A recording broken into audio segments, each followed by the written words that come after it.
so happy to see this all unfold. That's right.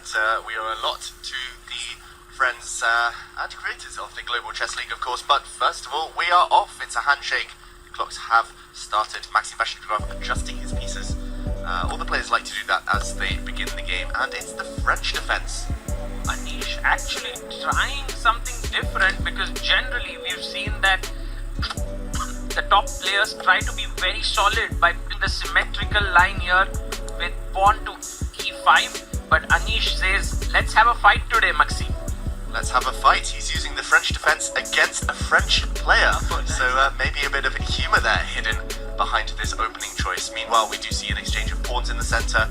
A very solid line for Black. Black slightly struggling for space, a bit cramped there with his pieces, but rock solid, no weaknesses, of course. And Maxime Vachier-Lagrave, notoriously strong with the white pieces. I don't think he would have expected that, so at least a small surprise. Yeah, he's now thinking for his move. He takes a sip of water there just to get his thoughts together. What should he play? David, I must remind the viewers that the matchup between the Upgrad Mumbai Masters and the later on go their way, they still have an outside chance. So they have nothing to lose, they have everything to fight for here.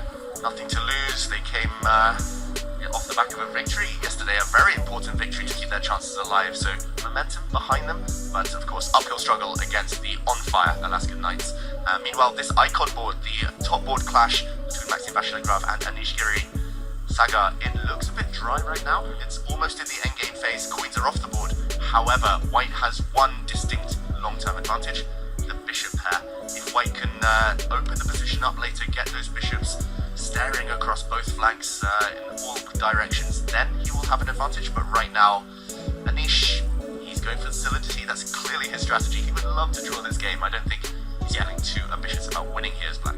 I think a draw would be a good result for Anish, and I must tell you guys that David, who is right now sitting beside me, has written a wonderful book along with Magnus Carlsen, the world #1, which is exactly the theme which is here, grind in the end game, right, David? And I think this position is something where Maxime will have to grind. So what is kind of the approach that White should be taking here according to you?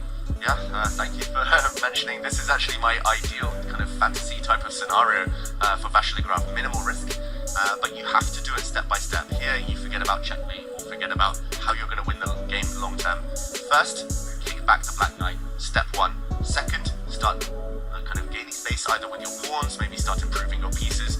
You just take it small step by small step, and eventually, the more you push your opponent back, the more you frustrate them, the better your chances will become long term. Often just torturing the opponent, not allowing them any activity, any fun, is the way to eventually break down their defenses. But Maxime Vachier-Lagrave, he's a more direct player than me, and he steps forward in the center. He doesn't even worry about the build-up. He's trying to open the lines immediately for his bishops.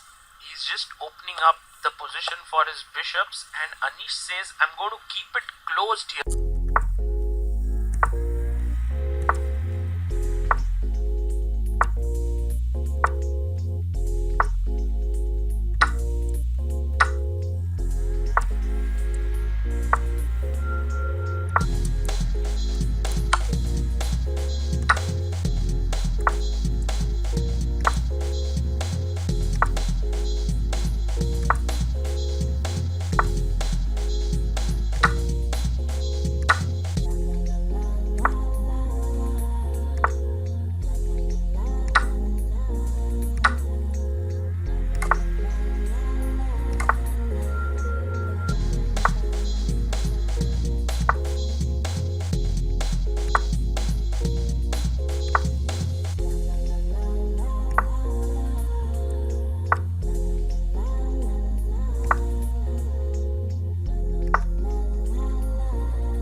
This is just crazy. And look at that. Now Black has two connected passers here. But the engine all of a sudden says White is completely winning. David, what just happened? Wow, this is so hard to understand for a human because it's an irrational type of position. This evaluation we see, yes, it's good for White right now, but one slip, if you don't find a way to accelerate your pawns forward as fast as possible, it's going to turn around. Black is simply going to march those two connected pass pawns down to win. If you showed me this position, Saga, without the win probability there, I would say Black is the favourite. Black's pawns, Black position is easy to play. They just push. You make a new queen. But maybe it's just the fact that White's pawns are slightly closer to the promotion squares. Maybe, David, what could happen, do you agree with this, that he might push this pawn, then push this one, and then his two pawns might run faster? Yeah, they do have a head start. Especially that White g5 pawn is only 3 squares away from touchdown. So if you can get rid of the blockader, he's going for your plan, Saga. Oh, MVL, he's a 27, 50 plus player for a reason. He actually understood that his pawns will be faster now. Anish actually worried about his position, forgets about pushing the pawns. After Black's best pawn, look at what would happen here. Black King would now be able to step back, but White is just in time.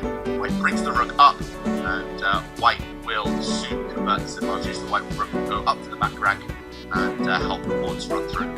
Right, so this is actually winning now for the Upgrad Mumba Masters. So while we have a win for the PTG Alaskan Knights, who are right now leading with a score of 5-1, MVL can win, Humpy can win, Raunak can win, it can still go the Upgrad Mumba Masters way. Shakriyar Mamedyaro has to strike on board 3. And if it is even, you can see here MVL so happy. And by the way, we are heading to the line that we just discussed right now. And there you see MVL making his move, looking at Anish. Okay, resignation there. MVL, what a guy, beating Magnus yesterday. Now beating Anish Giri. He is actually leading from the front for his team. He's bang in form. The Frenchman taking down the French defence, taking down Anish Giri. But right now, attention elsewhere as